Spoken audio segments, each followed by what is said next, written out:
one to understand what went wrong on the day of the attempted assassination. We're talking about July 13th in Butler, Pennsylvania, to ensure accountability and to prevent such an agency failure from ever happening again. That is a tough task because we don't know what the future holds for us. On July 13th in Butler, Pennsylvania, and then again on September 15th in West Palm Beach, Florida, President-elect Trump was the subject of two separate assassination attempts.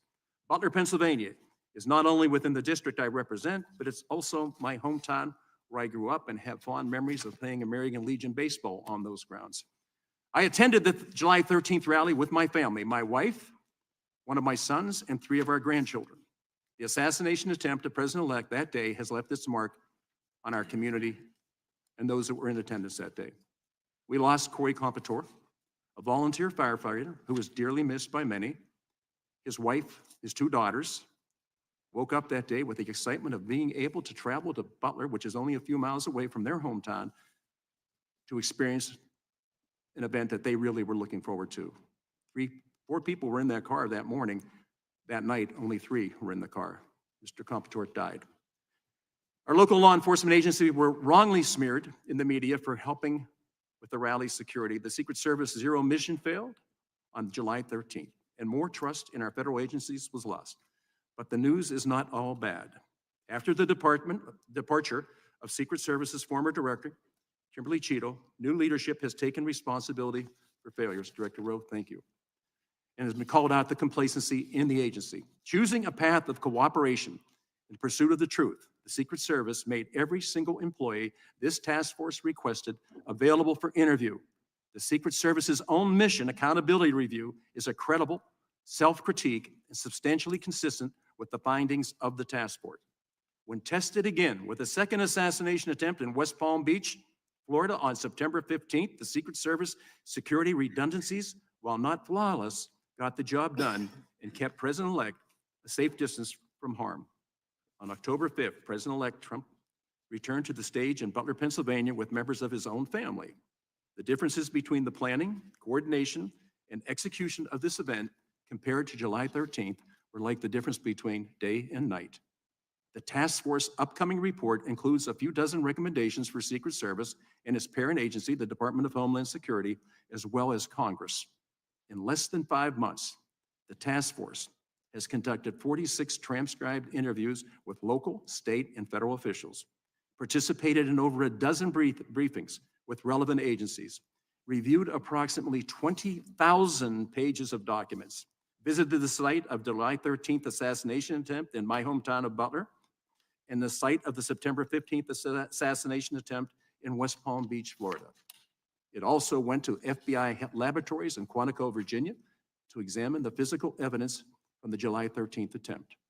This work has positioned the task force to make bipartisan determinations about exactly how the failures occurred and where the responsibility lies. At the task force hearing on September 1st, it noted 3 key areas of failure by Secret Service that occurred on July 13th. This included planning errors that led to confusion among local law enforcement partners, an inexplicable failure to close public access to the site where the shooter, Thomas Crooks, chose to position himself. And third, a communications and command structure that did not facilitate rapid communication. Further investigation has revealed new information shedding light on each of these failures. First, planning areas by Secret Service not only created confusion among local law enforcement partners, but also among the Secret Service agents working at the rally. In interviews with the task force, multiple agents offered uncertain and at times conflicting takes on what the duties of Secret Service personnel working in key roles for planning and execution the day the rally took place. Second, our investigation found that AGR complex, the grounds and buildings adjacent to the rally site where the would-be assassin Thomas Crooks fired from, were not secured due to the Secret Service failure to understand and confirm key information. Interviews with Secret Service agents revealed the area was never secured because agents mistakenly believed that state and local officials planned to secure it. Secret Service never verified this charge before or during the rally. Third, communications, and I think this is really the most important. Communications and intelligence failures occurred in numerous ways, ranging from a flawed setup, agents failing to speak up about problems they observed, training issues, inadequate resources, and not having the ability to communicate with one another in the moment of the crisis. After much investigation, we found no any evidence or testimony suggesting that any Secret Service in proximity to President Trump at the rally, who might have been in a position to get him off the stage, knew that there was a suspicious or armed person on a rooftop until after shots were fired. In the course of our investigation, some interviews with Secret Service personnel included expressions of regret, while others took defiant stances blaming colleagues for their failures. Several Secret Service agents interviewed by the task force have either already left the agency or have been placed on a status called situational telework, where they are not allowed to contribute to the core duty of protection. Those agents have been left in flux, waiting to see if these fundamental leadership failures will ultimately lead to the end of their careers. It's not in our nation's or anyone's interest for the Secret Service to delay accountability decisions any longer. I strongly encourage Director Rowe to review the task force final report and act to hold those individuals responsible for the failure accountable in a way that enables the Secret Service to move forward. We are no longer under the illusion that there is still work to do in fixing these problems with the Secret Service. Every 4 years, those campaigning for our nation's highest office reach out across America to connect with the public and ask for their support. This is a fundamental principle of our democracy. On top of being responsible for protecting our nation's highest ranking officials, their families and foreign dignitaries during a campaign season, the Secret Service must protect the candidates running for office. This greatly increases their optional tempo and pushes the resources to a limit. Today, we will discuss the lessons learned from this past campaign cycle and underscore what needs to happen moving forward. I want to thank Acting Director Rowe for being here today. And now I yield to Ranking Member Crow for his opening comments. Good morning. I would like to thank the chairman and the members of this task force, and perhaps most importantly, the bipartisan staff for their incredible hard work over the last 5 months. I would also like to thank Acting Director Rowe for joining us here today for this important hearing. Political violence has no place in this country, and that is why the bipartisan work of this task force has been so critical. On July 24th, just days after the attempt on Donald Trump's life, the House of Representatives unanimously passed a resolution establishing this task force. Our mandate has been to investigate the facts and circumstances leading up to the assassination attempts in Butler, Pennsylvania and West Palm Beach, Florida, to understand how these attacks happened and how to prevent a similar incident from ever happening again. But we also had another mandate, another unofficial mandate, and that was to come together as Democrats and Republicans and to show the nation that we can undertake the work of conducting an investigation, of uncovering the truth, and submitting a bipartisan report telling that story. And that is what we have done. In less than 5 months, the task force has done an outstanding amount of work to accomplish its mission. We received numerous briefings with federal agencies, including the Secret Service, the FBI, and ATF, visited the site of the first assassination attempt in Butler, Pennsylvania, and the site of the second attempt in West Palm Beach, Florida, held 46 transcribed interviews with federal, state, and local law enforcement officials, reviewed more than 18,000 pages of documents in response to requests for information to federal, state, and local law enforcement agencies, published an initial interim report laying out the task force's initial findings to ensure the American people remained updated on our work, held a public hearing with local and state law enforcement officials and former Secret Service agent who provided additional understanding of what went wrong in Butler. We visited the FBI laboratory in Quantico, Virginia to review evidence from July 13th, and today we are holding our final hearing with Secret Service Acting Director Rowe, which will be immediately followed by a business meeting to approve our final report.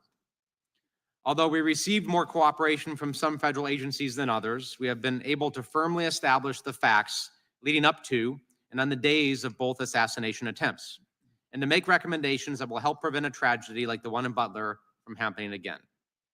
We have also critically worked in an overwhelmingly bipartisan manner to ensure that the American people have the answers they deserve.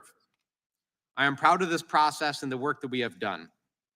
Again, I would like to thank the members of this task force for their diligence, cooperation, and dedication to stopping political violence in the United States in its tracks.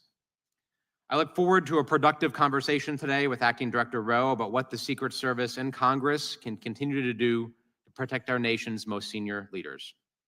Thank you, Mr. Chairman. I yield back.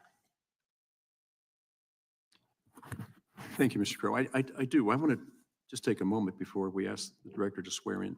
I think when we look at what we were able to do, 13 members of Congress, right? 7 Republicans and 6 Democrats. We never identified as what our politics were about or what party we belonged to. What we identified as a group that was going to try to find to get the answers to restore the faith and trust and confidence that the American people have to have, not only in this institution, but us.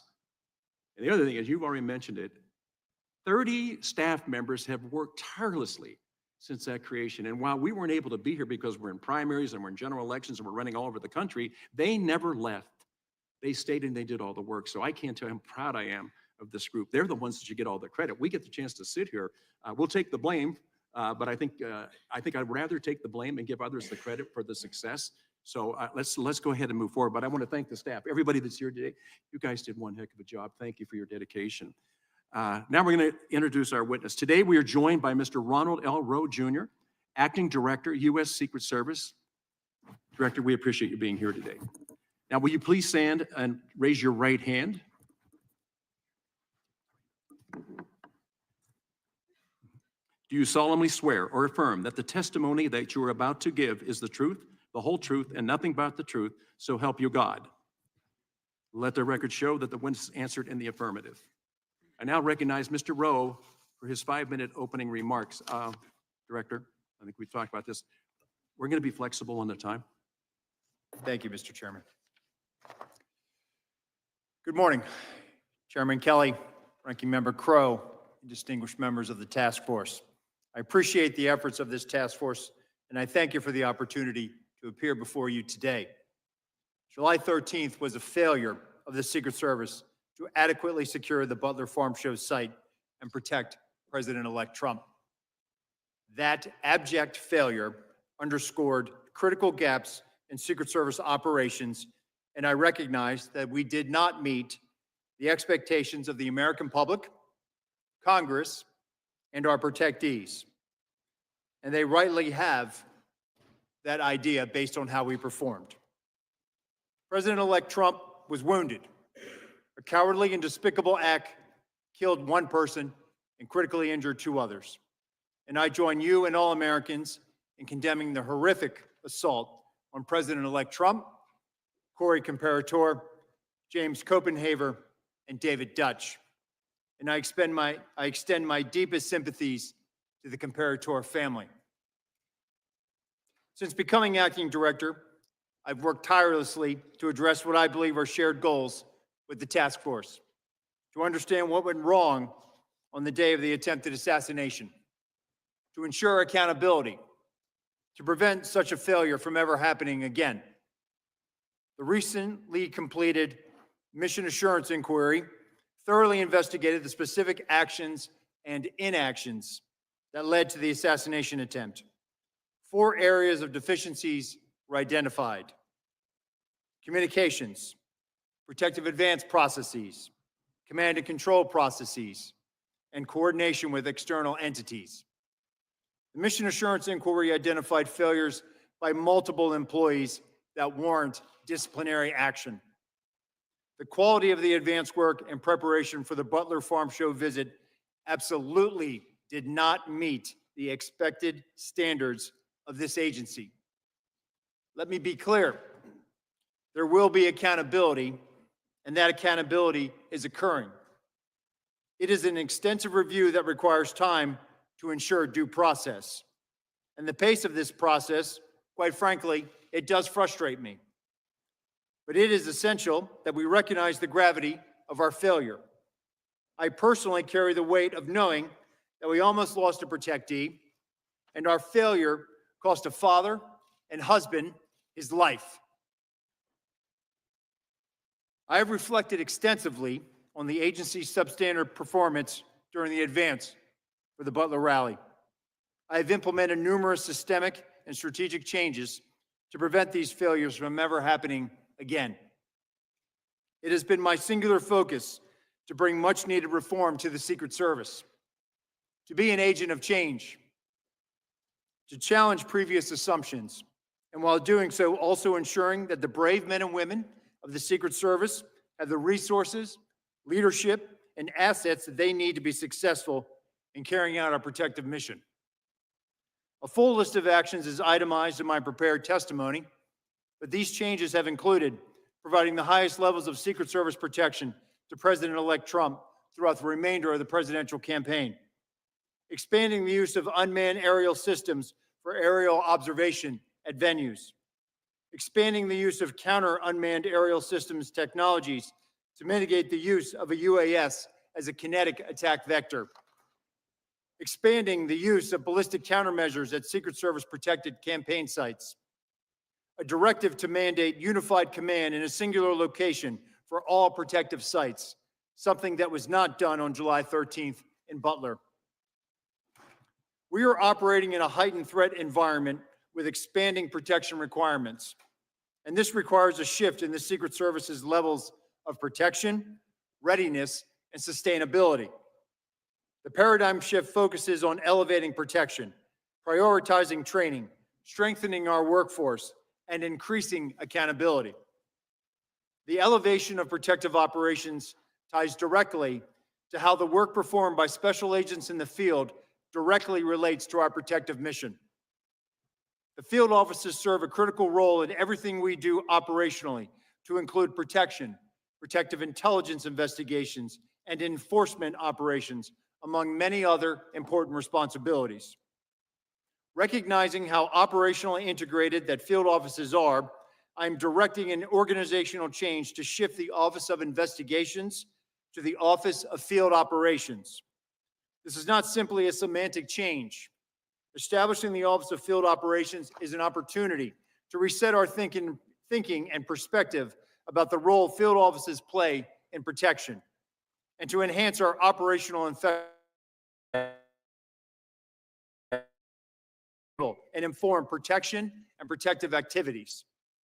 It is also my intention to reconstitute the Secret Service's culture such that training is routine and expected.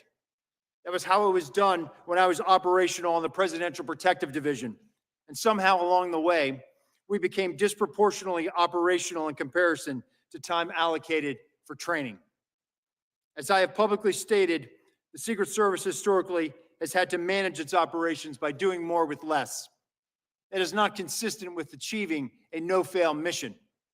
And since becoming acting director, I've made it my priority to eliminate the do more with less mindset, which has had a long-term degrading effect on our workforce and our protective operations.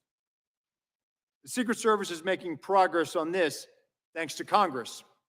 The continuing resolution, which was passed in September, appropriated additional funding to the Secret Service in FY 2025 to support immediate requirements associated with protective operations. I greatly appreciate the efforts of Congress and numerous staff members in making that supplemental a reality. The world is a dangerous place. The responsibilities of the Secret Service are critical to the national security of the United States.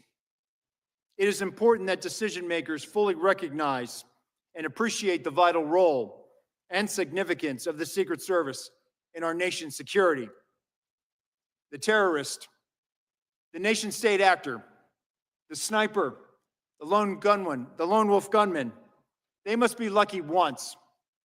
But the men and women of the Secret Service must be perfect every time. That may not be fair, but that's the world in which we operate in. Thankfully, Congress has responded to the immediate challenges facing the Secret Service, and for that we are grateful. Our agency is not defined by one failure, but by our ability to learn from mistakes, to hold ourselves accountable, then learn, evolve, and continue striving for excellence. After the failure of July 13th, the dedicated men and women of the Secret Service rose to the occasion. In the face of immense pressure and adversity, they answered a call to duty with unwavering resolve.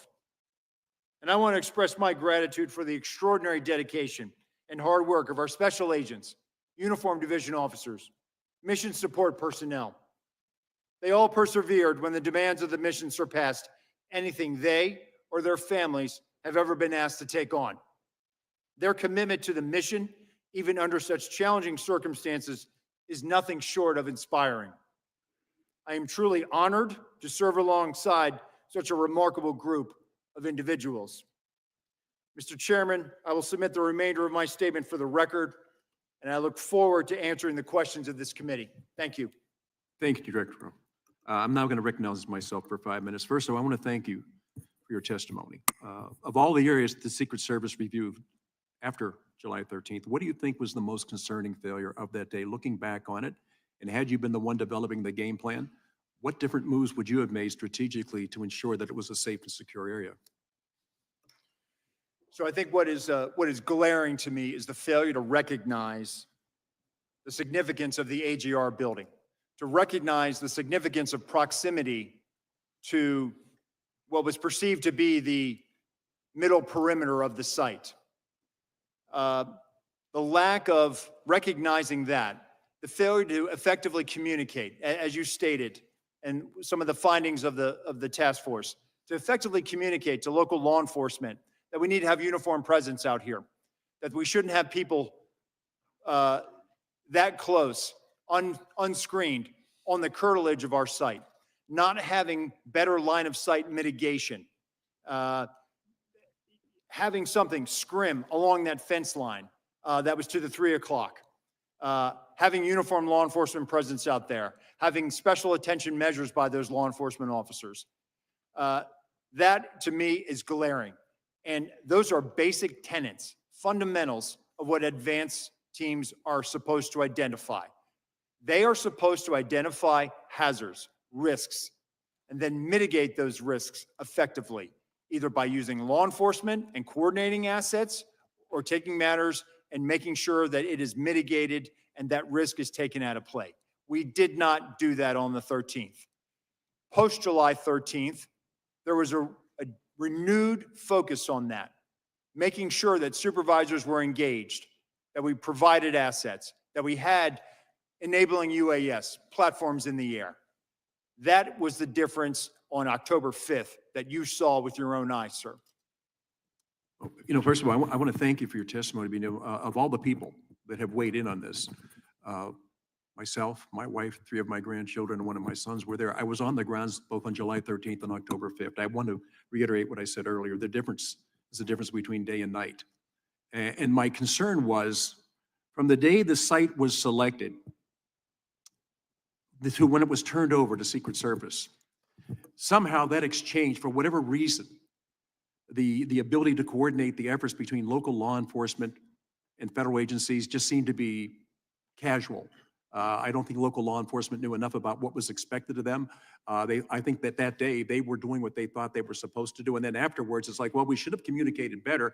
And I've got to tell you, from the beginning, I always was trying to figure out why 2 different command centers, and why weren't the 2 command centers even able to communicate with each other? Because at the end of the day, it's about communication. And as I've already said, we shouldn't have waited till 11 minutes after 6 that day to determine that we couldn't communicate. So going forward, you've already made some changes, and I think when you look at October the 5th, and this, to me, when I walked on the grounds that day, I felt like I was in the safest place in the world. The awareness of that, when you look back at it, and you were not in charge at that time on July 13th, but afterwards, the attention to detail that you put into effect on October the 5th, if you can share with us what we should do going forward, is there a protocol? Is there an ability to communicate? Is there an ability then to draw not only the federal agencies in, but also local agencies, because you can't cover the whole thing by yourselves. You just don't have enough personnel. You don't have enough assets. Going forward, I know you've already initiated plans like that. Just share a few of those with us, please. Sure. So we've actually now we have done some organizational changes as well. I've created an aviation unit, right? So that's making sure that we're putting out those drones up in the sky to give us visibility. If we don't have a drone, or if for whatever reason a state or local wants to fly a drone, we're going to allow them to fly that drone as well. The whole point is to get, and this is what we did not have on July 13th, and it's one common operating picture. On October the 5th, we knew exactly where every law enforcement officer was, because they were using a Blue Force tracker. We have that same platform. So having that domain awareness now moving forward at our protected sites, that is a change that we are operationalizing. We did this as part of our paradigm shift. We have to look at the threat and what that threat is. And our security model is based on that threat. And we have to prepare every day that there is somebody out there who's there to do harm. And that means that we have to communicate that to our state and local officers, and they are just as much of a partner at the table when we are developing that plan. Okay, thank you. Listen, we could go on for a long time back and forth of what was there. I just will reiterate it. There is only one person on this panel in this room, unless other people came down from Butler, that was there that day. I was there that day. It was really messed up. I couldn't understand at all what was going on because it was unlike any other rally that I'd ever attended. I do know that you have so many protectees that are out there. The size and scope of your responsibility is beyond what the average American would understand. And I think by having these hearings, people are going to understand what is the purpose of the investment, why do we do it, and who all is it we're trying to protect. At this time, I'm going to turn over to Mr. Crow. He's been wonderful working with him, and his military background exceeds anything I ever knew. So, Representative Crow, please. Thank you, Chairman. Acting Director, I wanted to actually pick up on that last line of questioning about the lack of a common operational picture and your reference to a Blue Force tracker. I mean, Blue Force trackers is something that I used a lot when I was a ranger in the military, because what we know is that when you're operating in a complex environment and you have multiple levels of agencies, you have local, state, federal, DOD assets, folks who don't always necessarily train and work together, but they're thrown together for a task force or a specific mission. And they're sometimes operating across vast distances and different geography, that common operational picture, right? One place where all communications flow, where there's unified command, where everyone can see where everyone else is, they can share information in real time, that is essential, right? And in Afghanistan, for example, that's what we had. We were oftentimes working with FBI, intelligence agencies, different countries across hundreds of kilometers in instances, but we had a platform, an actual physical platform that served as a virtual command post. So it doesn't matter where you were or who you were, you could look at that and see where everybody else was and share information. And it's just wild to me that in 2024, our nation's premier law enforcement agency on July 13th was using text messages on their personal cell phones, literally sending emails in some cases to deliver real-time information and scribbling messages on paper and not using a system. So it's good to hear that you've implemented that in part on October 5th and going forward. But can you tell me, are you looking into more advanced systems and platforms that I know exist on the DoD side? I know DoD has these. Are you looking into these? Are you developing this? And can you commit today to pursuing and implementing that level of technology? I will commit to that, Ranking Member, and we are actually looking at this. The whole basis of giving that domain awareness and superiority is exactly what you just described. And what my experience as a National Special Security Event Coordinator in 2016, I was a coordinator for the RNC in Cleveland. When the Secret Service goes into planning for a National Special Security Event, we do this. We do exactly what it's called a multi-agency coordinating center.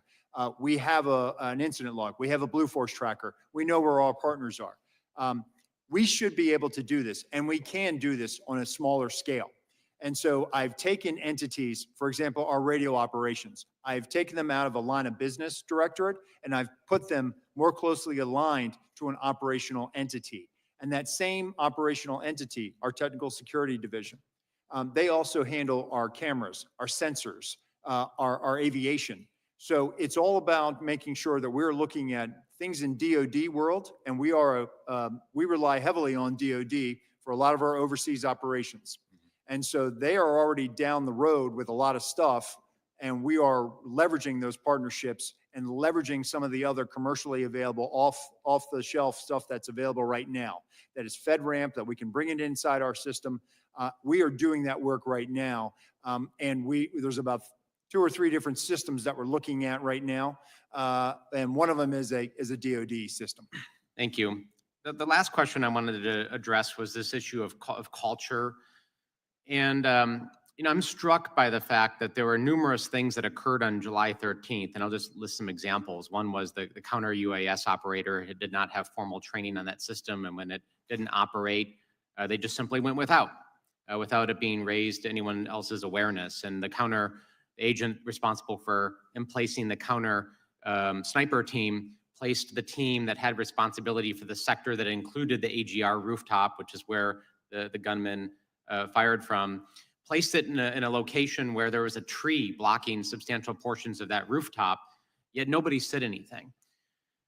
When I was in the Army, there was this culture and expectation that when you were on a mission or in a training range, that anybody could say something at any time if they saw a safety risk. It's the old adage, if you see something, say something, right? And so a private could stop a training mission or even a real mission if there was a life and safety issue.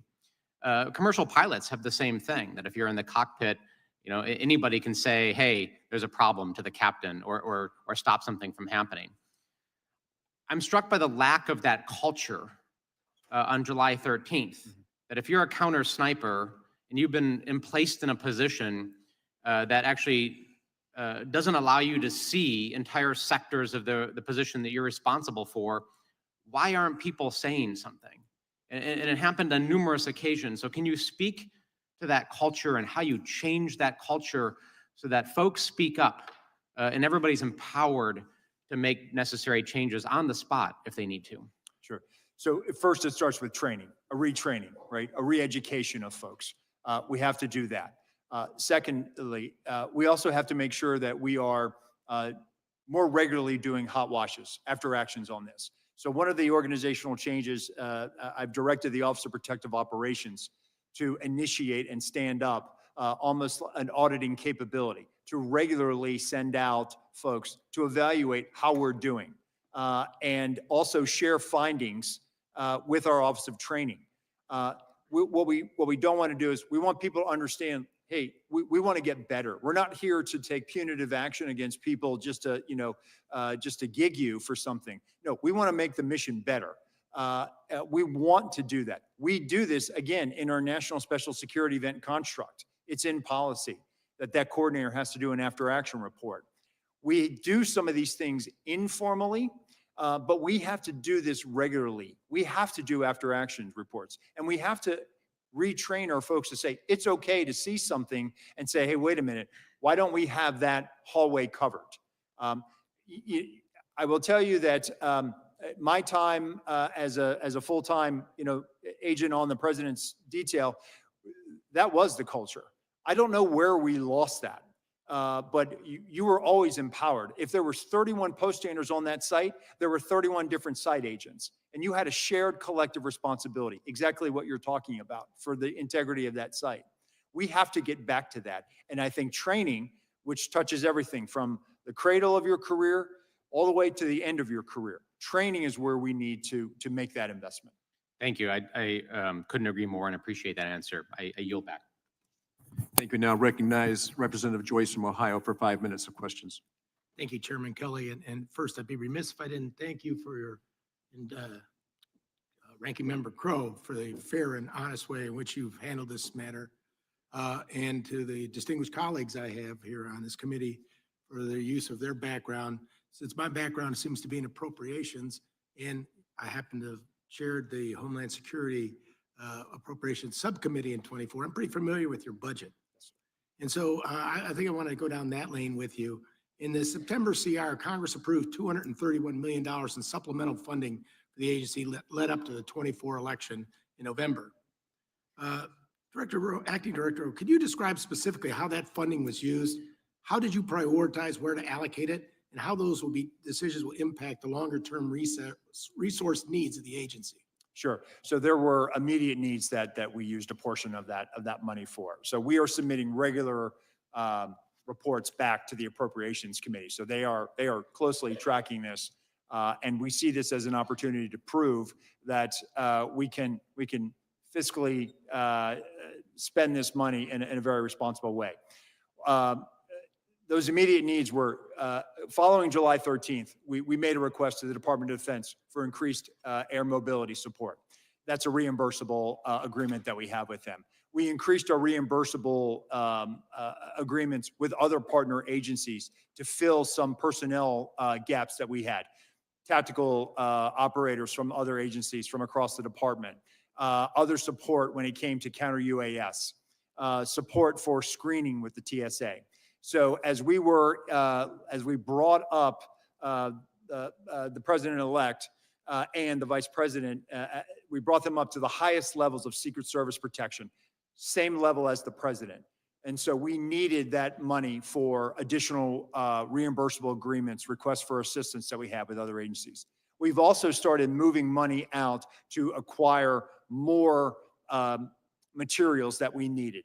As we started to put more assets out on the road, classified assets, ballistic assets, now the wear and tear on that is going to increase. So now we have to make sure that we can acquire more and put more money down on contracts so that as we are going to now go through the service life of these materials, we have to be able to replenish them and replenish them quickly. So some of these are long lead items. So that money has been very, very helpful to us in making sure that we can address our immediate needs. Great. In your written testimony for this hearing, you referenced that one of the practices after taking over the agency has been realigning agency technology programs with the appropriate operational entities across the Secret Service with the goal of effectively leveraging internal research and the development of emerging technologies. Director Rowe, could you provide additional detail on what has been included in that process? And has the DHS been helpful to your agency in pursuing technological modernization efforts?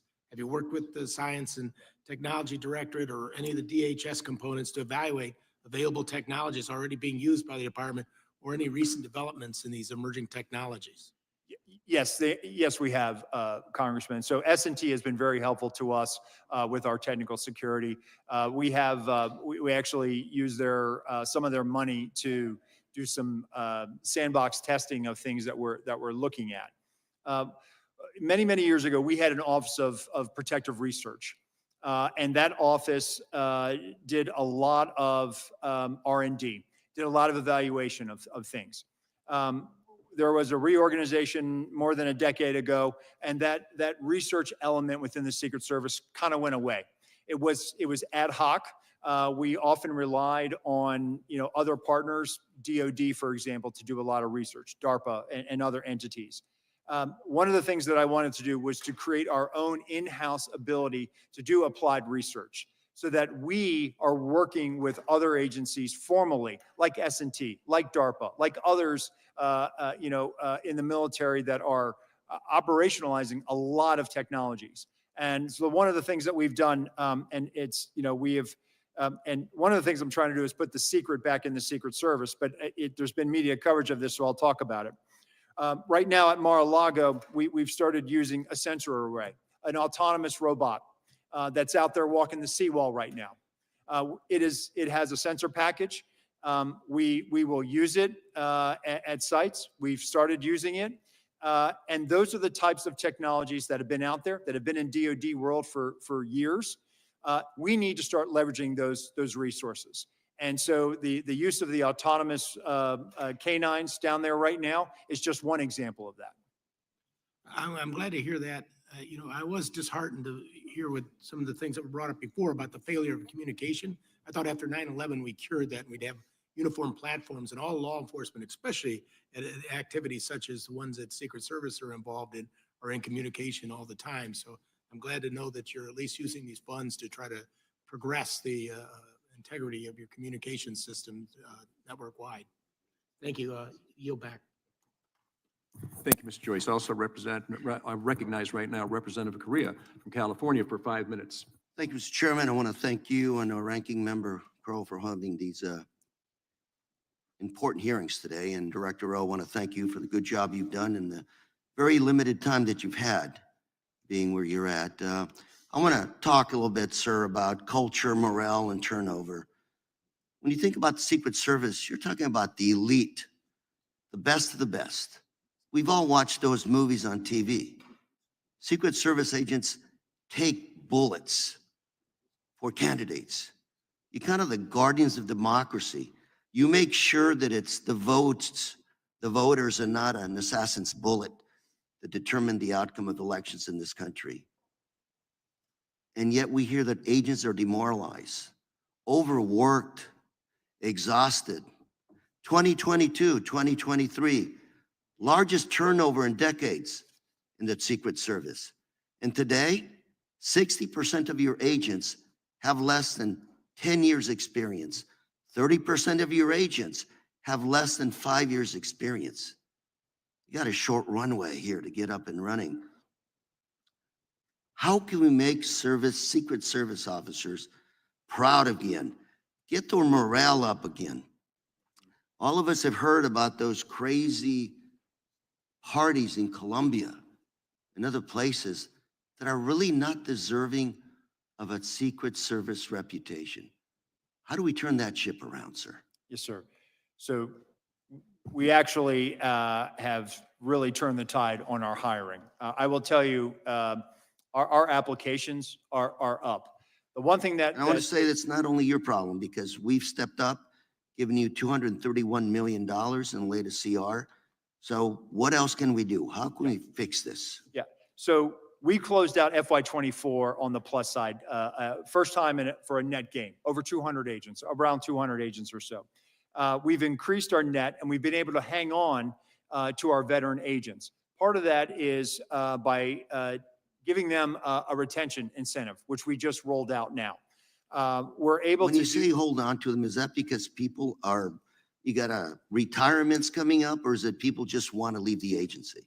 I think part of it is the workload, right? And I think what will alleviate that workload is bringing more in. Okay. So right now, we have about 500 agents in various states of training between now and March.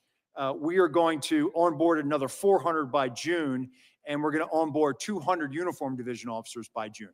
We are on pace right now to hire 650 special agents and 350 uniform division officers. So being able to retain the workforce that we have and bring on more, we're going to make steady gains, because when I look at what we have ahead of us in 28, another presidential campaign, an incumbent who's not going to be out there, who's not seeking office, but is probably going to be out there campaigning. It's going to be a tough year in 28. The I spirit need to to ramp up. core. The spirit to core. Mhm. Are these new agents proud to be in the Secret Service? Do they know it's an honor to serve? They do. When I speak with them prior to when they graduate, we have a very candid conversation, and then I explain to them. Others. So we're essentially bringing in more folks, reducing their workload, make sure they get plenty of sleep, and they're on the job. True. And we're also going after with a targeted recruitment. We're trying to get people from the military, from law enforcement, with specialized skills, special operations experience, and bringing them in, and then having them join the ranks of our special operations division. So we're basically taking a multifaceted approach to build our ranks. And those folks, when they join, they're proud. That's one of the proudest days of their life, when I hand them that commission book and badge. And I explain to them that they have an obligation, not for the people that they protect, but for also the people that came before them, that paved the way, and the people that will come after them. Director Rowe, I've got about a minute left. Sure. Last question for you. Same question I've asked before. Who's in charge? Okay. If you're in a place, a site where you're going to have a rally, campaign rally, and the Secret Service believes this is not a safe place, I don't get a good feeling about holding this rally here, and the campaign says, no, we're going to have the rally here. Who's in charge? Who wins that argument?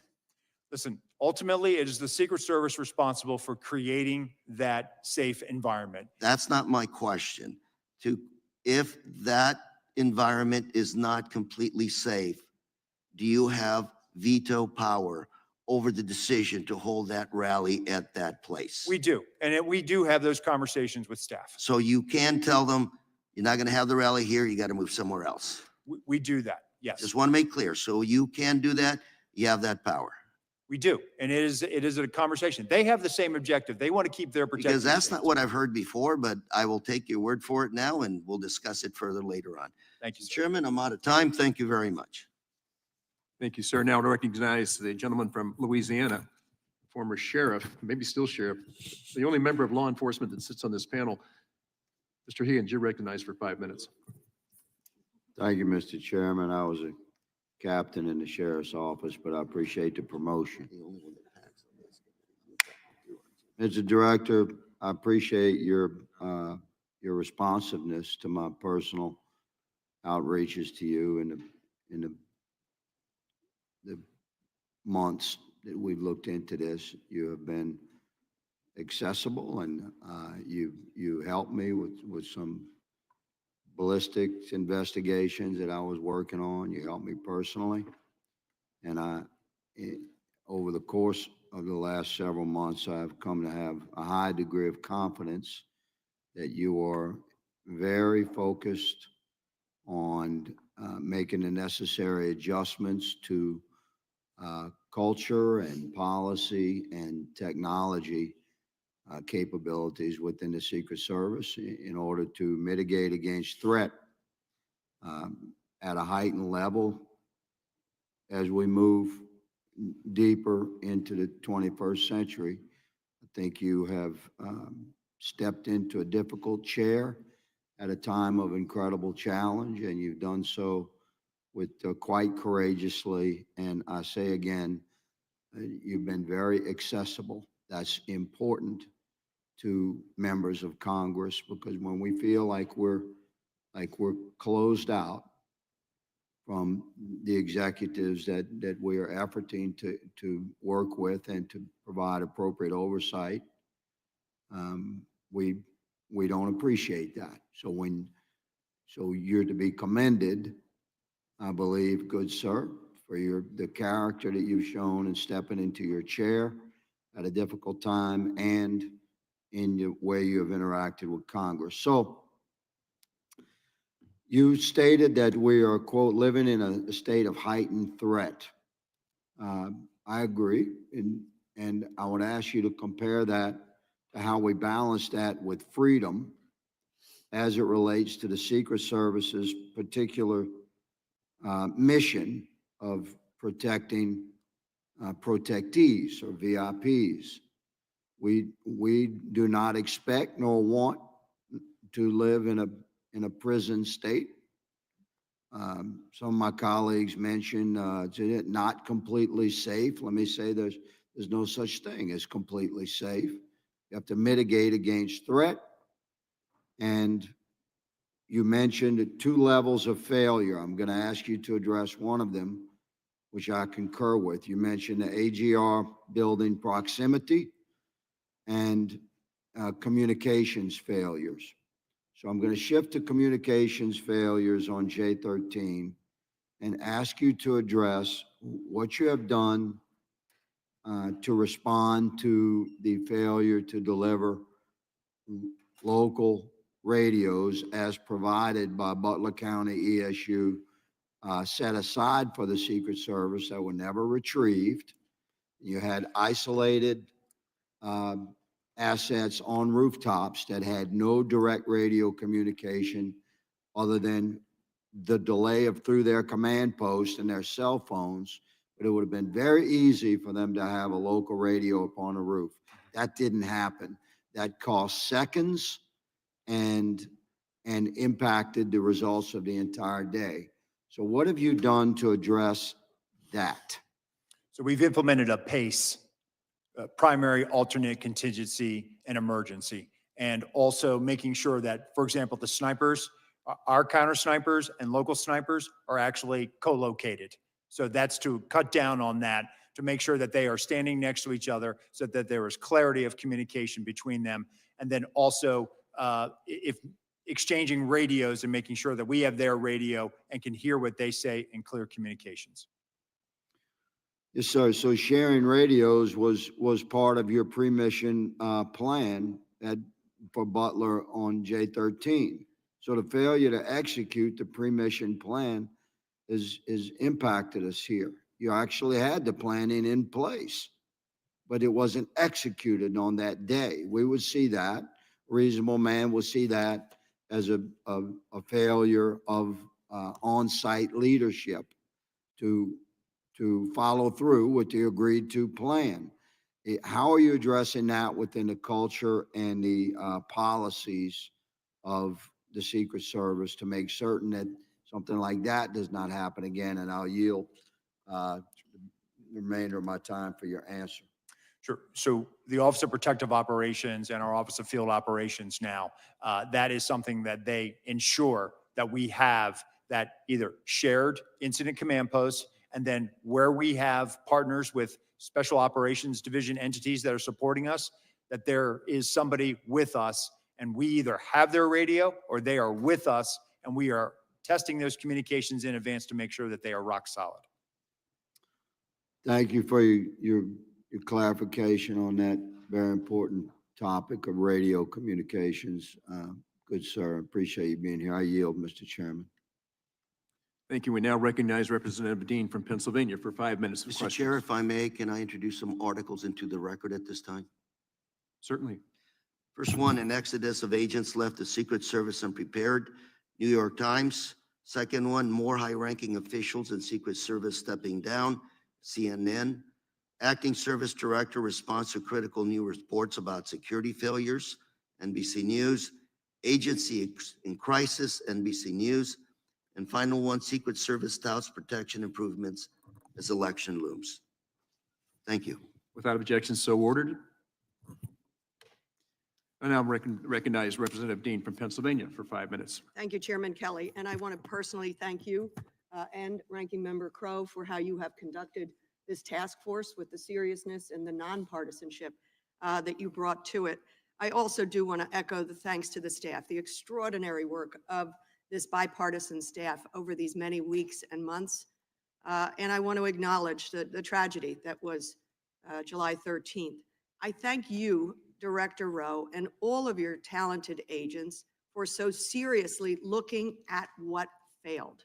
And I appreciate that you used immediately in your testimony the words that July 13th was a failure. It absolutely was. And I'm thankful to you for not trying to fog it over with some euphemism, some opacity that would not tell the American public what they need to know, what Congress needs to know in order to support the Secret Service to do your mission of no fail. So I thank you for that. I want to talk as quickly as I can around advance pre-planning, then the day of, and then line of sight and snipers, counter sniper by Secret Service, as well as local ESUs. So, for example, at the last hearing, I had the chance to talk with Butler Township Police Department Patrolman Drew Blasco. He testified that during the July 11th walkthrough, he told 3 Secret Service agents from the Pittsburgh field office and the Donald Trump detail that the AGR complex was a vulnerability. Some of the vulnerabilities he spoke about was the ability of people to get on the ground. I don't think he spoke specifically as to the roof, but the fence line, that chain link fence line over to the fairgrounds, that it was see-through, frankly, and the opacity, that the failure of making that opaque. There was, I think, some discussion of vehicles, put some vehicles along there, ag vehicles or something. So my question is, I know that the Secret Service has testified that they don't remember those conversations. Did the Secret Service discuss the vulnerability with local police or anybody as to the AGR complex, that fence line, the property itself? Congressman, what I can tell you is based on what my mission assurance inquiry has found is I cannot find a written communication where the AGR building was discussed. To me, that is glaring. That's a problem. It should have been identified. When I traveled there, Excuse me, I'm testing.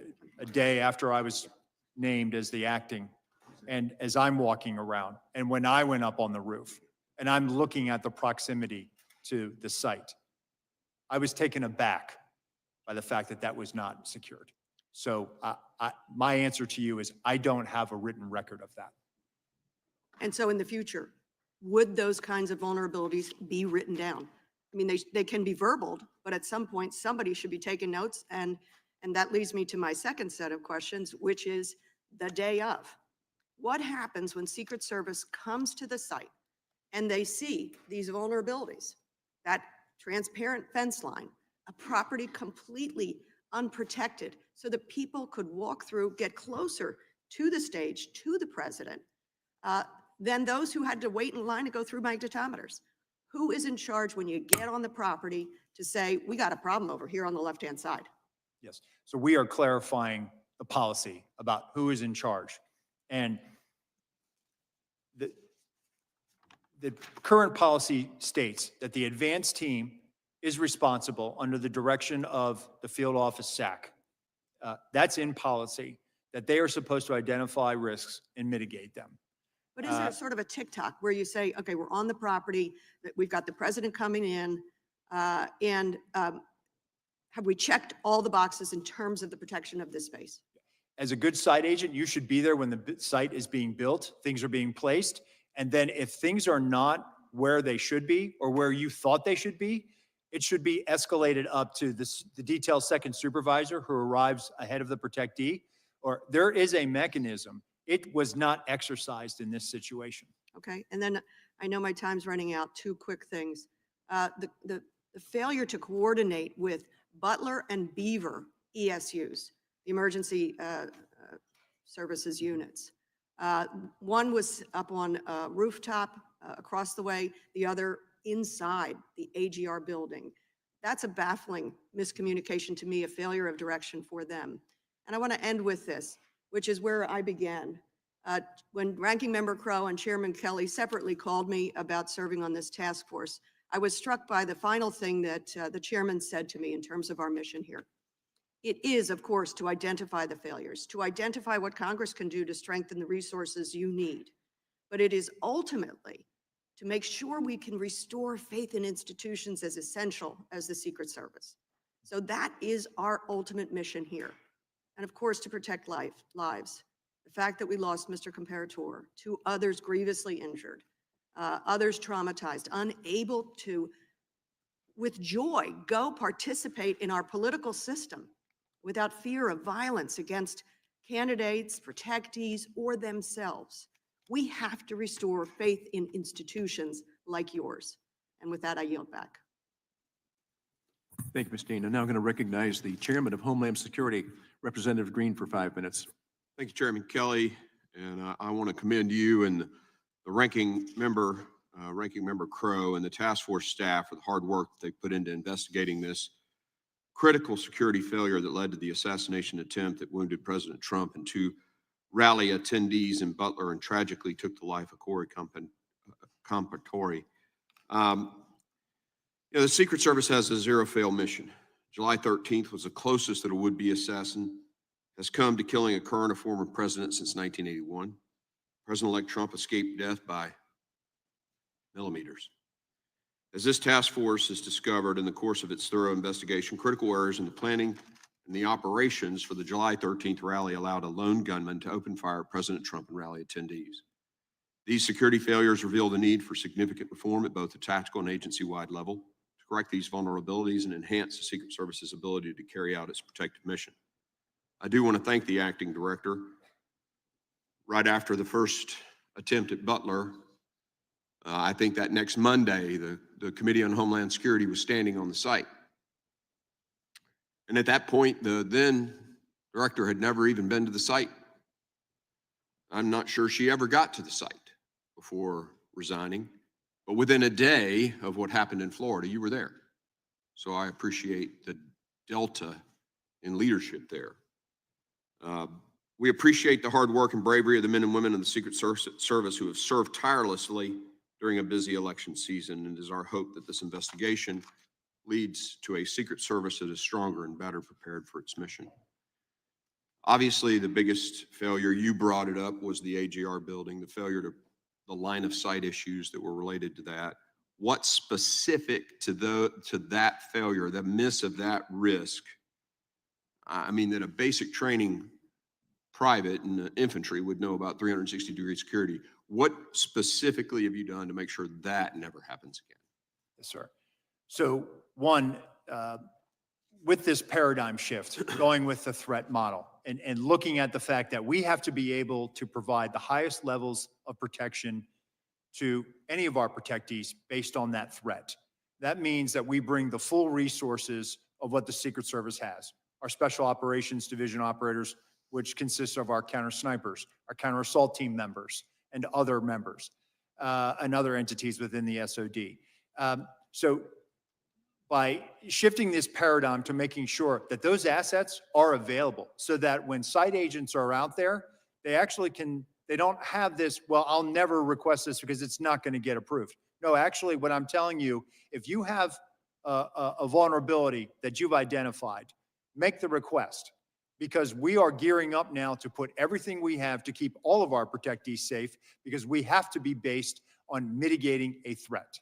It seems almost to me like it was lackadaisical. I mean, it's hard to fathom that someone would say, we don't need to cover this. And the communications issues with the local law enforcement, I asked the question when they came before the committee recently, when everybody showed up on the day, was there a check-in? And there were law enforcement agencies that had never even talked to Secret Service that day. I mean, these are really basic things. And you would think they would know to do those kinds of things. So it speaks of a apathy or complacency that is really unacceptable in an organization like the Secret Service. One of my questions to you is, the level of the failure seems unfathomable. The internal policies that weren't adhered to, the failure to mitigate very obvious risks, it speaks to a culture that, lack of attention to details, lack of sense of urgency, complacency. I mean, these are leadership, these are command climate issues. What is the command climate of the Secret Service? That's the thing that concerns me the most. When I reported to the 160th Special Operations Aviation Regiment Commander to be their doctor, right? At that point in my life, I was 38 years old. I had graduated from West Point Ranger School, commanded in the 82nd Airborne Division, an infantry company. I had a master's in systems information. I had a medical degree, top of my med school class, and I wondered if I was good enough to be on that team.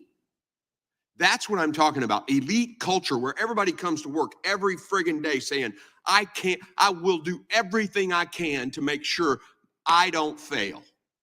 And I'll tell you, going to war, I didn't give a shit if I died. What I didn't want to do was fail. But your guys showed up that day and didn't give a shit. There was apathy and complacency, period. And that's your mission now. I appreciate all the systems and the technology that everybody else has asked about. But this is a leadership issue. This is a command climate issue, a culture issue. Can you make a few comments about what you're doing to fix the command climate at the Secret Service? Yes, sir. So we are reorganizing and reimagining this organization. That includes making sure that we are developing a leadership development program so that we are touching people at the GS-13 level, which is right before, the equivalent of like a captain, touching them before they get promotion to 14. And we are going to do that. And I just met with the Naval Postgraduate School yesterday. I graduated from the Executive Leaders Program at Monterey. I think it's a worthy program. We need to hit people and identify leaders earlier on, besides just saying, well, they've been here for 18 years, let's make them a GS-15. Good. That's what we have to get to. Good. I yield. Thank you, Chairman. Now I'm going to recognize Representative Houlihan from Pennsylvania for 5 minutes. Thank you, Chairman. Thank you very much for your leadership as well, Ranking Member Crow, and to all of the staff members who did all of the work that has produced this really important set of recommendations and findings. I thank you as well. Thank you, Acting Director Rowe, too, for the conversation today. I have two lines of questions, and I am frankly going to focus on some of the technology that I think is essential for us to be able to make sure this kind of thing doesn't happen again.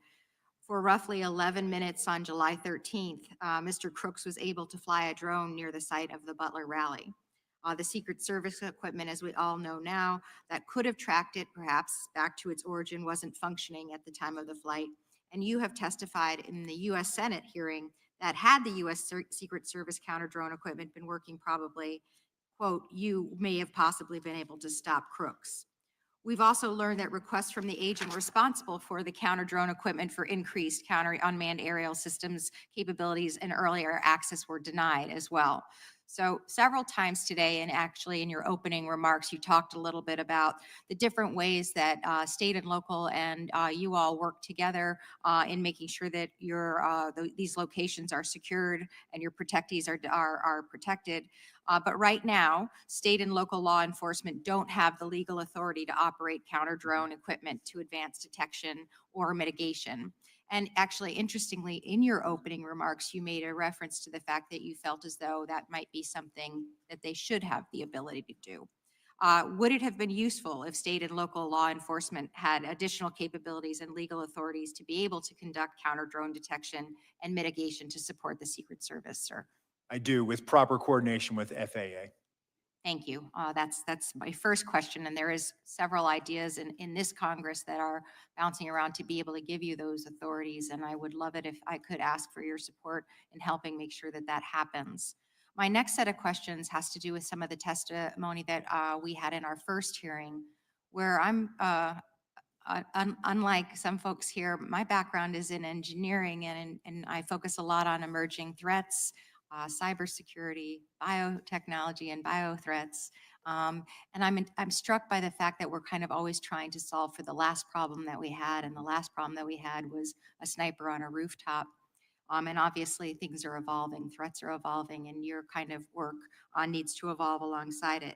Representative Joyce talked a little bit about the appropriations process, and you talked a little bit about the Office of Protective Research that sounds like is now defunct. What kinds of things are you doing, and what kinds of things can Congress be doing to help you stay abreast of those kinds of emerging threats, to make sure that you can coordinate with DOD and with DARPA and those kinds of things, so we're not kind of constantly reinventing the wheel on this? What can we be doing to help, and what are you doing as well? So definitely, and again, obviously the color of money, right? O&S money is fantastic, but PC&I money to be able to go out and acquire things is critical for us. It's critical for the Secret Service. We've certainly had challenges with getting enough PC&I money through the years. That's a separate conversation.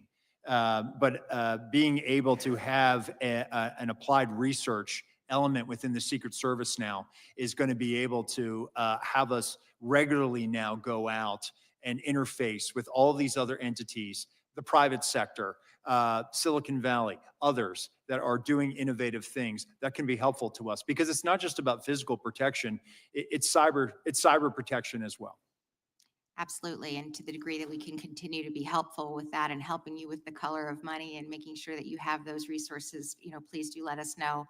And also, I think one of the things that I was struck by when we were investigating, trying to understand what had happened, is we were able to see a kind of a creation of what his drone saw, and what the angles, sight lines and things were. And I was struck by the fact that this was kind of the first time that we thought about those kinds of things, at least on this side of the world. And I'm certain that there are a lot of technologies and ideas that are maybe on DOD side or other places where you all can benefit from these, and FBI as well can benefit from the kind of work that DOD is already doing. With the last couple seconds that I have, training for the guy who didn't know how to fix the drone. What are we doing to make sure that that doesn't happen again? So we've actually established an airspace and aviation section. So now they are the folks that go out and are primarily responsible for all of the counter UAS and all of the enabling UAS. And so now that we have a direct hiring authority, we have this ability now, thanks to OPM, they were very cooperative. We can go out and hire drone operators. You can fly them remotely from Washington if you need to. My goal is to get more drone operators and people with this expertise downrange in the field so that they can go out and do this and are there on the ground. And that's going to help us fly drones and identify line of sight vulnerabilities, get that eye in the sky perspective as we're doing our advance. Thank you. I yield back. I appreciate your time.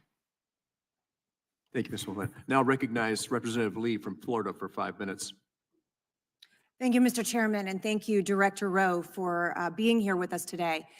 As is evident by today's hearing and will also be evident in the forthcoming report, this committee has successfully been able to develop a detailed overview of the facts and circumstances surrounding the days of these two assassination attempts, and will be able to provide some specific suggestions and transparency about those events going forward. The Secret Service has been cooperative with this committee, and we appreciate your efforts to ensure that we had information that was necessary to make this process meaningful. And we've received a lot of information from you that help inform what is needed with respect to resources, technology, and training. But I would like to discuss with you another aspect of protective work that I believe is also critical to the success of our mission here today. You testified earlier that part of successful protective work also includes being aware of and considering the actual threat environment. So would it be correct to say that when you all are engaged in protective work, one of the things that you do is go to the actual site, assess the physical location, and make an assessment of the specific geography and needs associated with securing any specific event site? Yes. Is it also correct to say that part of preparing for these types of events is to analyze the actual threat information that you have, whether it is a specific active threat going on, a greater threat landscape, that you also consider the types of threats and the threat environment that is active at the time of an event you're trying to secure? Yes. So would you agree that you're fighting a big diversity of threats? You mentioned earlier things such as a lone wolf actor, a nation state actor, that there are an incredible diversity of threat actors that you are trying to fight against. Yes. And so for us as Congress, with our mission here, which is to understand what has happened and what you need, how we can equip the United States Secret Service to effectively perform their mission, would you also agree that it would be useful or constructive for us to have access to that type of information as we go forward and attempt to finalize our assessment of the going forward future needs of the United States Secret Service? Yes. And here, I would like to say this. I noted earlier that the Secret Service has been responsive with us and has provided us with a great deal of information and insight about your operations, what you did in preparation for these 2 days, and what went wrong. But it is important to note information that this committee does not have from the Department of Justice, including components of the Department of Justice, the FBI, and ATF, and what we do not have from those agencies, to include digital analysis of electronic devices belonging to crooks, the same for electronic devices belonging to Ralph, interview summaries for the family members of crooks who were interviewed by the FBI after this event, any sort of overall financial analysis of these two individuals and who they were and what they were doing. So while we have an extensive and thorough analysis of the logistics, the specific things that happened on that day, who was standing where, who wasn't on a radio, how we could improve the implementation of the security measures that were in place that day, in a very real sense, we do not have some of the critical intelligence information that might have helped us even better understand the needs of your agency going forward.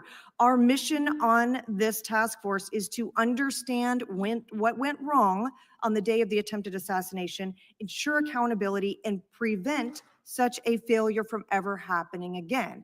And I would assert that preventing such a failure from ever happening again necessitates that this Congress has access to all of the relevant information related to these days, related to the actual threat landscape that affects not only President Trump, but other protectees that are under your care. So I beseech and suggest to the Department of Justice going forward that this is information that can and should and must be provided to Congress if we are to understand how to equip and support our federal law enforcement agencies. And with that, Mr. Chairman, I yield back. Thank you. Thank you. You're spot on, Ms. Lee. Now I want to recognize Representative Ivey from Maryland for 5 minutes. Mr. Ivey. Thank you, Mr. Chairman, and thank you to the ranking member and my colleagues for such bipartisan work here, and thank you to the staff as well. Thank you to you, Mr. Rowe. I appreciate what you've been doing and how you've been cooperating with us and the work that you've done at the Secret Service as well. I did want to follow up on Representative Houlihan's questions about drones. I do appreciate the fact that you've addressed many of the issues with respect to the failures that occurred on that day.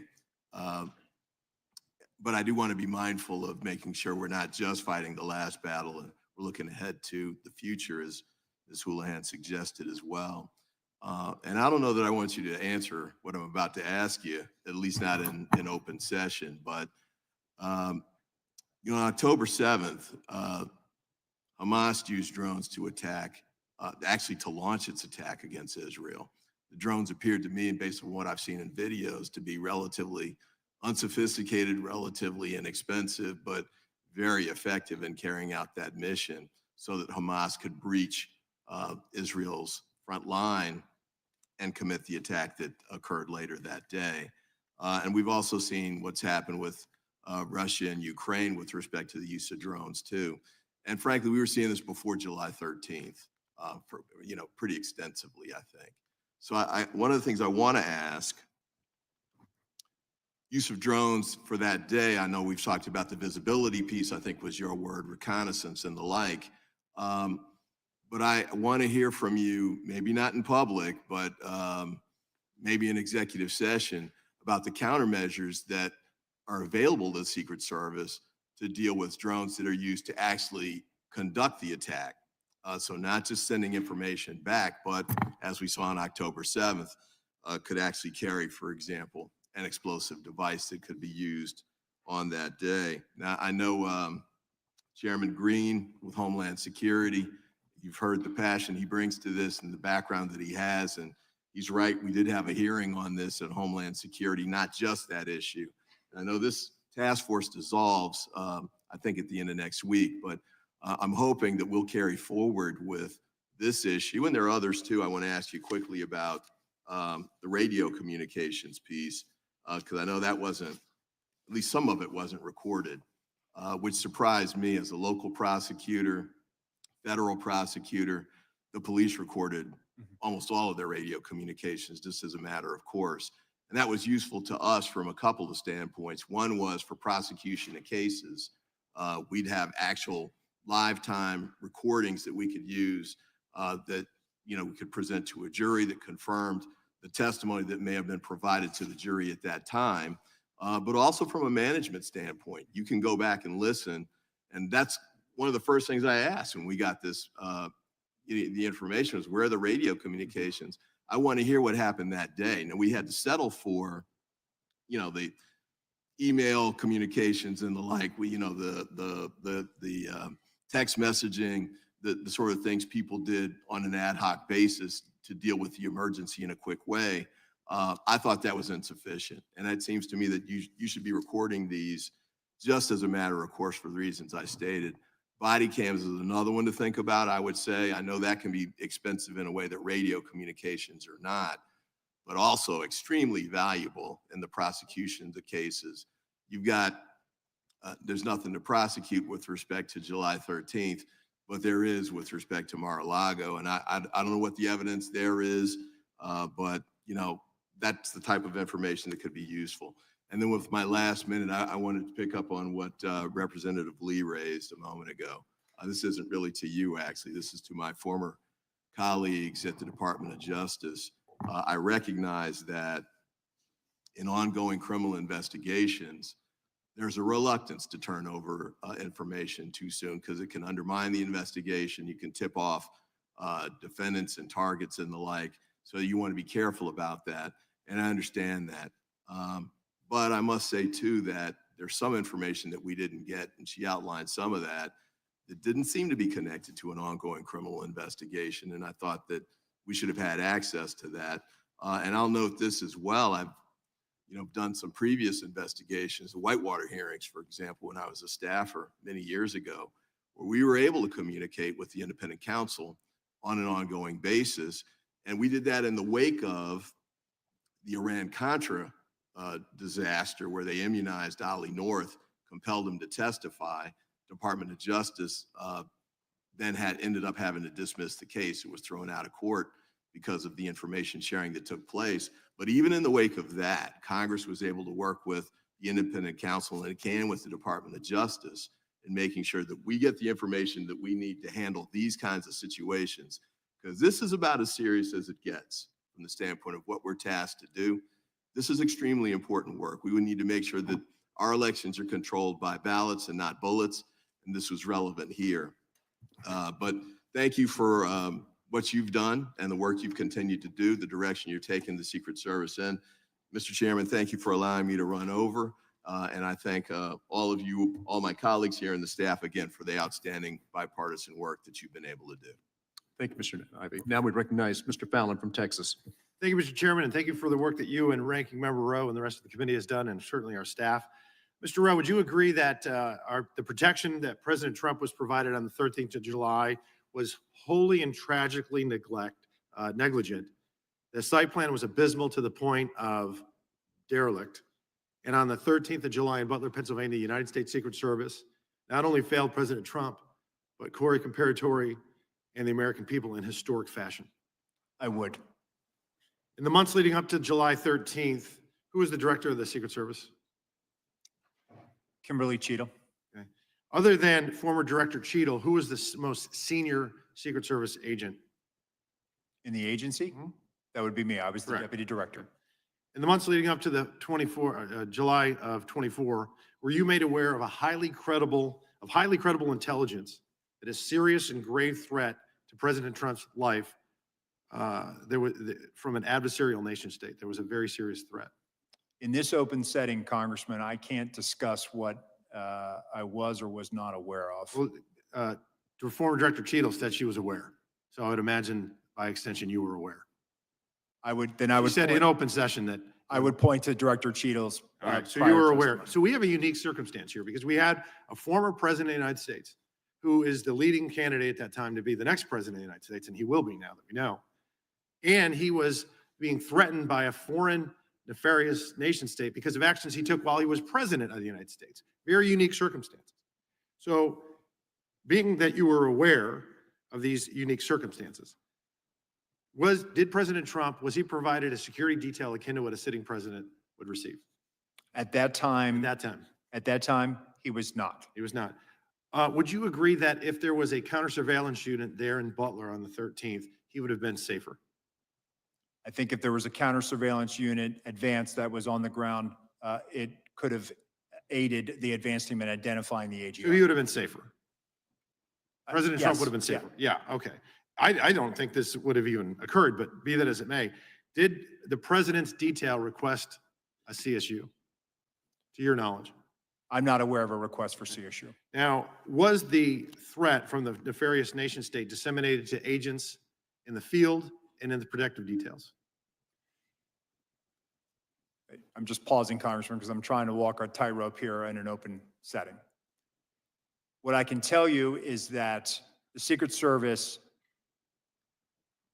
provided assets on that day for a particular. What I can tell you, sir, is that the folks that are whistleblowing and informing some members of Congress say that they were not aware of this threat. And that's what I'm getting at with being proactive and showing leadership is we know for a fact that there was no CSU in Butler. Was there a full CAT team there? There was not. No, a full CAT team, 6 members, and there were 2 there. So you knew of the threat. You didn't disseminate to the field and the protective details. You didn't, President Trump didn't have a protection that was akin to a sitting president. He didn't have the CSU. He had only the 1/3 of the CAT team. So that's that kind of ineptitude and inaction and complacency and the neglect that really, quite frankly, is as telling as it is chilling. And had it not been for a very blessed, fortuitous, and a happenstance of a perfectly timed turn of a head, President Trump would have lost his life that day. Now, this is another thing that concerns me. We report to our constituents. And instead of really, after this happened, did you go the next day to Butler, Pennsylvania on the 14th of July? I did not. Okay. Did you go that week? I did not. The FBI held that site secure for 5 days as an active crime scene, and they released it back to the owners on the 18th, and you did not visit. And when did you finally visit the site? I visited about a day after I was appointed. So July 24th? Cheadle came in July 22nd. She got skewered and roasted by the Democrats and Republicans on the Oversight Committee, of which I sit on. She resigned the next day, and then only that day did you go. I'll take your word for it, Congressman. Why'd you wait 9 days? 11 days? Why did I wait 9 days? Director of the FBI went to the site. Why didn't you go? Congressman, I think I was appointed July 23rd, and I was there on the 24th or 25th. But you were the second most senior member of the Secret Service. You could have gone. And I was managing from here the crisis. We actually Okay, so you didn't go. dispatched. Got it. Did you call the, you were managing the crisis, you just said. Did you call the detail that night on July 13th that was protecting President Trump? On that night, they were operational, sir. You did not. Okay. Did I you did call him not. the next day? No, I did not. Okay. When did you finally talk to him? I spoke to them when they arrived in Milwaukee. So 4 days later, July 17th, does that sound about right? Yes, sir. Okay, so you waited 4 days, and when we were talking earlier, a couple months ago, this is an epic failure. We all agree on that. And instead of really focusing on the egregious errors and correcting the incompetence and improving the doctrine and changing the culture, there was a massive appropriations request. We know that you have 8,000 employees. We know that they have a $3.1 billion budget, and you asked for $2 billion additional dollars. What sticks in our craw is when we report to our constituents, we have to say, hey, this federal agency failed epically, and then they wanted to almost double their budget. How much would it have cost to put somebody on that water tower? How much would it have cost to have drones that were actually functioning that day? How much would it have cost to have an ether cable to where your anti-drone technology would have worked? How much would it have cost to do a walkthrough with local law enforcement to secure the AGR site, or put cameras on that roof, or put agents on that roof, or have your snipers have iPads, or have one command post instead of two, or cordon off the damn AGR complex, 17 acres? That would have cost $2 billion. And in fact, with caution tape, signs, posts, and stakes, it would have run about $410 because we ran through it. Let's add another zero. Say it's $4 grand. It's not $2 billion. So I got another question for you. Do you recognize this photo?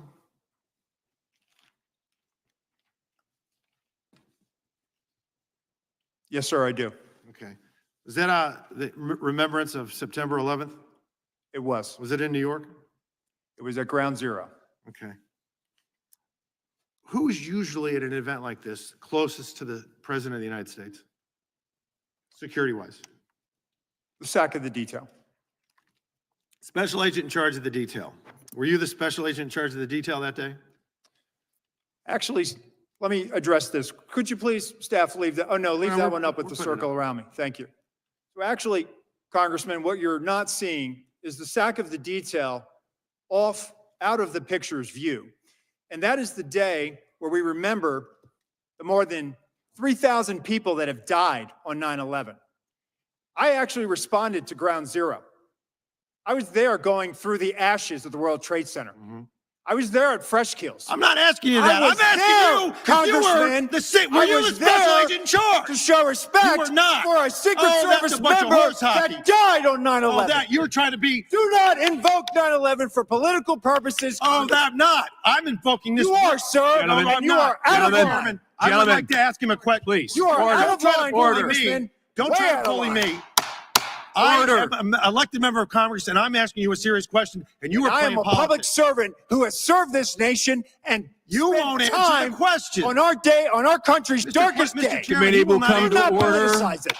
I'm asking you serious questions for the American people, and they're very simple. They're not trick questions. were you the special agent in charge that No, I day? wasn't. I was there Oh, no, no, representing Mr. the Chairman, United I'm States just asking Secret you yes or Service, no. sir. Mr. Fallon, your And time's did not expired. affect protective Fallon, You know operations. why you were time's there? expired. Because you wanted to be visible, because you are auditioning for this I was job. there to that pay you're not gonna respect for a get fallen till member of January this 20th. agency. You endangered You are President out of line, Biden's life, Congressman. Vice President You are out of Harris's line. life, because you put those agents out of position. Mr. Did you have a Chairman. radio with Mr. you? Fallon, Did your you have a time vest? has Did you have a expired. weapon? Mr. No. I Chairman. did, sir, and you are out of line. Mr. Chairman, Mr. Chairman, Mr. Chairman, Yes, sir. please. All right. And we are back You're in a order bully. now. We are back in order now. Thank you. Mr. Moskowitz, you are now recognized for 5 minutes. Okay, Congressman? how you doing? Good, sir. All right. So, look, the reason emotions are high is because we almost did have a former president, and now the president-elect literally almost killed live on television. And there were two pieces of luck that day, one bad, one good. The Secret Service's luck ran out that day because the systemic failures didn't start on July 13th. They were probably occurring, and the luck ran out that day. But luckily, President Trump moved his head and he wasn't killed. I can't imagine where we would be if we didn't have that second piece of luck. And so everyone here brings their different experience. I'm a former emergency management director. I know disasters when I see them, right? And July 13th was an absolute disaster. There's just no question about that. And I've done after action reviews, and you go through the things, in your response to a hurricane and what failed, and then you're like a general fighting the last war. We're going to fix the things that failed that day. But really, you got to do more of a holistic approach, not just look at the things that failed that day, the things that aren't working in general, bigger picture, and not just fix just those specific things. I'm familiar about what it's like to come into an agency and clean up someone else's mess, which is what you're doing, and quite frankly. And so I applaud you for that, right? You've been handed, a ship with a hole in it, and it's taken on water, and you got to figure out how to fix the hole and get the water out of the boat at the same time. And so I applaud you for stepping up and doing that. I want to talk about one of the comments that multiple people made on this committee, and it's for your agency and it's for other agencies, which is that a lot of time we get stuck in this process thing. Oh, because of process, we can't communicate with the public, or we're not going to communicate with Congress because of process. Agencies need to change with the times. Things are different now. And when you guys don't put out information, that vacuum gets filled with conspiracy theories. We talk about restoring faith in the institutions. Yes, government needs to work and people need to see that they're competent. But at the same time, we're not going to be able to restore that faith if the agencies aren't communicating with the public and instead are getting conspiracy theories online because no one else is giving them information. And that's going to be a push-pull that you, DOJ, the FBI are going to have to deal with in today's world of communications. Other people will tell your story for you, and it will be false if you don't tell it. I want to talk about two specific things, and then I want to get to page 7 of the report, which for me is the most important. The 9/11 Commission recommended fixing the comms issue by creating a network. AT&T, FirstNet, I think Verizon has one as well.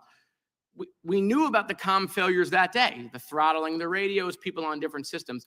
And yet 20 years, 25 years later, your agency is still struggling with the same problems we had on 9/11.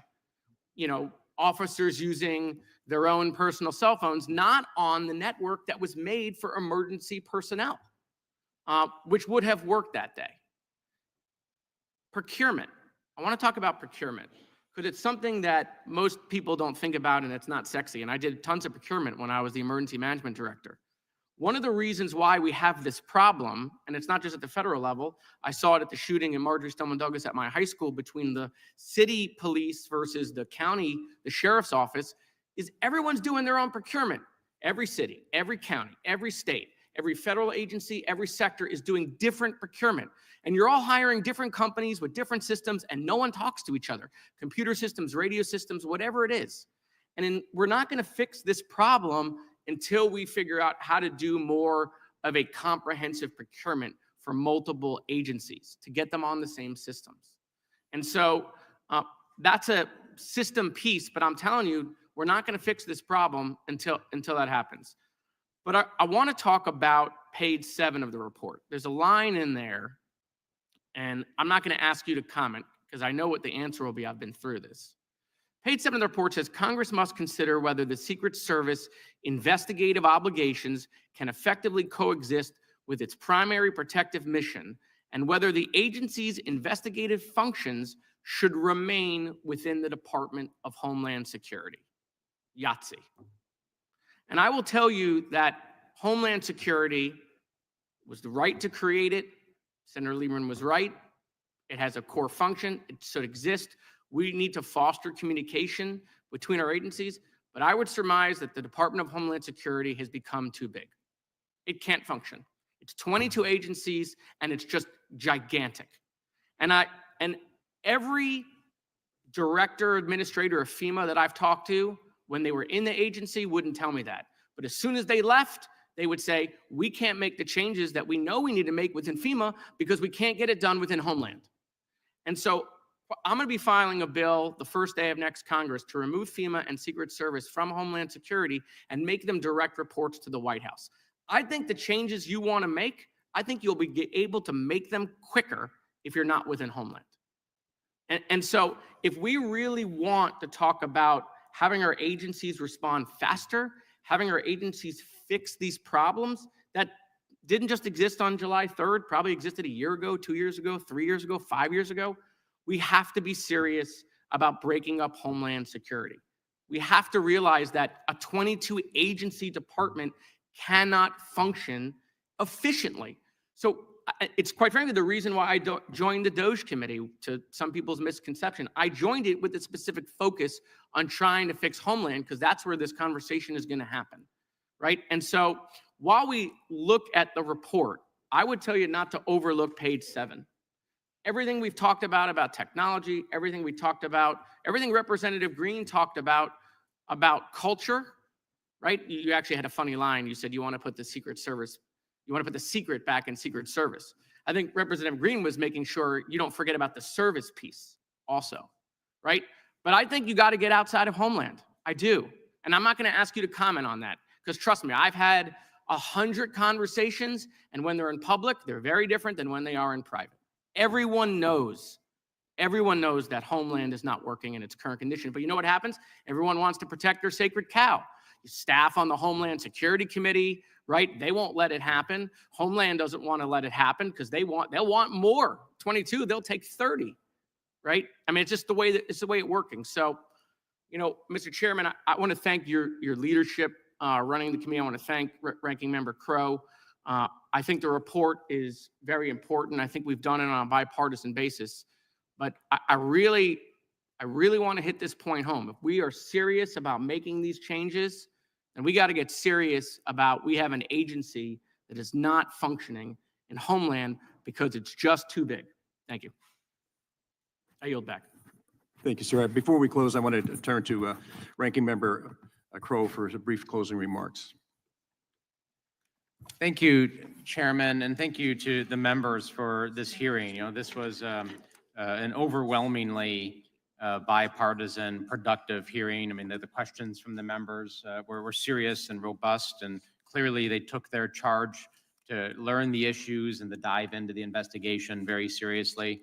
And I also want to thank you, Acting Director Rowe. You know, I've been in Congress now almost 6 years, and I've been in plenty of situations where there are directors and department heads and acting directors and department heads who are in crisis situations, right? Or contingency situations where there's a crisis within their agency or something that has gone wrong. I mean, this is an oversight hearing, so more often than not, there's something that has gone wrong. And there's people that deal with that in a variety of different ways. But in my experience, and I don't want to speak for the chairman, and he'll have a chance to speak about this, but we've talked a lot about this, and you've been very candid. You've been very open. You have accepted responsibility for the things that we feel like the service has had to accept responsibility for. You obviously were not the director on July 13th. The deputy director of agencies has different responsibilities. Usually personnel management is what deputy directors do. Then you stepped into the role and have, I think, done a very good job of remediating, mitigating, and providing a path and vision forward. So I thank you for that and your continued service. And I also want to make really clear, you know, when we're talking about the Secret Service, like any of these organizations, they are broad, diverse organizations of thousands of people. And there's no doubt that there were security failures on July 13th and things didn't go right. But I also want to be very careful not to paint everybody with a broad brush. There are people that did not do their jobs, and there needs to be accountability for that. But there's also no doubt in my mind that there were many people who did do their jobs, that showed up with the right mentality, the seriousness, the commitment, who would have jumped up and took that bullet. In fact, after the shooting, did go on the stage and do what they needed to do and were willing to risk their lives. And I want to thank them. I think it's really important that we draw that distinction here, because I know a lot of those officers and agents are listening here today. And for those folks that show up every day with that commitment to excellence, who are willing to put their lives on the line, that we see them too, right? And we appreciate their service in what they do, because we don't want to put your agency in a position where this is a negative detractor from morale. It makes it harder for you to right the ship. So that distinction is very important in that regard. I also hope America saw that we did come together in a bipartisan way and fulfill our mandate of looking at these 2 attempted assassination attempts. We took it seriously. You couldn't watch this hearing today and actually see who was a Democrat and Republican. If you took our name placards down here, Americans wouldn't be able to tell, who was. This was issue focused. This was focused on our mandate, and I think that's really telling. And I would encourage folks to watch this if they haven't watched the entirety of the hearing and look at how we conducted our business here. The other thing I want to do is just thank the staff. This was a heavy lift. 5 months, the number of transcribed interviews, document requests was really substantial. At a time, as the chairman said, many of us were out on the campaign trail and accessible and spread throughout the country. Honestly, it's the staff that did the heavy lifting here, both the Republican and the Democratic staff. They have taken time away from their families. They have taken time away from their jobs. They have left law practices and other lucrative jobs to come and do important work for the American people. And I'm grateful for the work of the staff to put us in a position to submit this report and to tell the story that America deserves to have told. So with that, I want to thank you again, Acting Director Rowe, for your testimony and your commitment to addressing the issues that have been identified here today. And Mr. Chairman, I yield back. Thank you, Mr. Crow. I want to thank Mr. Rowe for his testimony and for appearing before us today. And I know that at times it can be very emotional because of what took place. I will repeat what I said earlier. I was about 60 feet away from the president when he put his hand to his head and went down, and as the shots were ringing out, my main concern was, oh my gosh, they just shot the president. But I couldn't find my wife, I couldn't find my oldest son, and I couldn't find 3 of my grandchildren where they were supposed to be. They were not put where they were supposed to be that day. They were left to wander someplace else, which I'll never understand. Look, it's a very emotional thing. We can talk through these things and be very orderly about it, or we can look at what happened that day and say, and I think I got this feeling from the Captain Higgins. When you look at the history of the United States, there are certain things that are always going to stand out. I will just tell you this about my hometown of Butler, Pennsylvania. It was once recognized as the birthplace of the Jeep. It is now recognized as the location where the attempted assassination of Donald Trump took place. So it's overshadowed everything else that that town was ever known for and what they're so proud of and how wounded they were that day. And I will say this again, I've said it before, local law enforcement was the first direction that fingers were pointed at these local law enforcement guys. Gosh, they just didn't do their job. They didn't do their job. I know them personally. I know how deeply wounded they were by that. And I think that we have to understand these are real people doing real things in real time. So when I'm out shopping, people come up to me and say, you know what happened that day? I said, well, you know, I have a pretty good idea. They said, well, let me tell you my version. And they tell me their version. I said, that's interesting. So where were you on the grounds that day? They said, well, I actually wasn't there. Now, why do people come up with these conspiracy theories? They come up with conspiracy theories because they don't get answers at the time they're needed. And I think that what we're trying to do, and I got to tell you, this is not a red committee or a blue committee. This is truly a red, white, and blue committee. And I will defy anybody to look at any of the members that are sitting up here today and say, I've seen this guy before in action. I know who he is. He's on Fox every night, or he's on CNN, whatever the hell people go on. Excuse me. I know we're not supposed to use any language like that. Chairman Green, I know that it's a very emotional thing for you too. So it isn't a funny issue, and it's something that does bring out the best of us and the worst in us. So whenever Jason and I first talked, and we were, and Miss Lee mentioned this, we were given three goals. There was threefold. Understand what went wrong on the day of the attempted assassination, ensure accountability, and to prevent such an agency failure from ever happening again. I know when I first talked to Representative Clay, he said, you can never guarantee that it will never happen again. And the longer I've worked with him, and I would encourage all of you to, if you can, draw up on your phones the captain when he's speaking, when he's in Louisiana, you will get the full force of who this man is and what he firmly believes and what his mission in life is. So you can be very animated. I'm amazed at how you operate today because you stick with it. But I would encourage anybody, go to that and please look at it and then tell me, wow, this guy's dedicated to that. So look, we're gonna adjourn here in a minute, but without objection, members have 5 days to submit additional materials and written questions for witnesses to the chair, which will be forwarded to the witness. And we ask the witness to please respond promptly. This has been an interesting